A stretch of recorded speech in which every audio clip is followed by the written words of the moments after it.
Meriç torpağı, ay əmi, imam torpağıdır. Gözəl insanların torpağıdır. Allah'ı dərk edənlərin torpağıdır. Bir iktidar, ustaddan dərsim alanda, Ələst aləmində demişəm bəli, ilahidən iki gözəl sevmişəm, biri Məhəmməd, birisi Əli. Allah Məhəmməd, ya Əli özü köməyiniz olsun. Maşallah bu mənə gələn teleqrafların, zənglərin çoxu ilə Talış zonasının ən gözəl diyarı Meriçdəndir. Vallahi o qədər mehri, məhəbbət, sənəti dəyər verən insanlar, ağızlarından Allah kəlmələri əski olmuyor bu cəmaatın.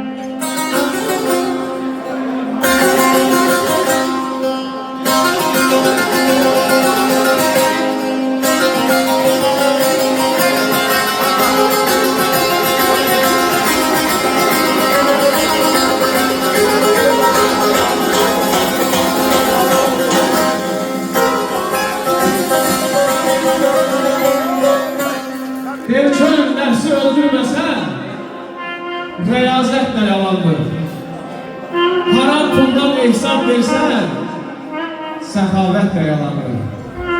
O kəsin ki, nəsli birinci pak olmasa, dədə baba sultan olar, nəcavətlə yalandır.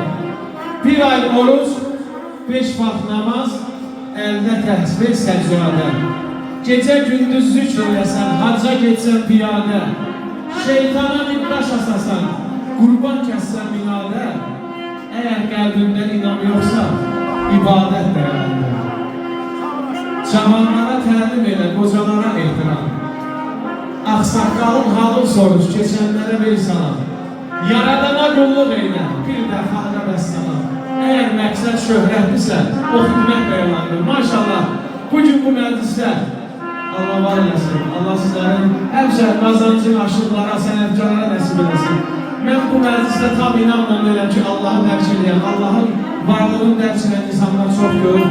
Allah Məhəmməd, ya Əli köməyiniz olsun və gözəl bir peşri olan səyyah dostum. Aşıq sənətində peşri olan çoxdur. Ona görə peşri olan başlamasa ayıb olar. Yoxdur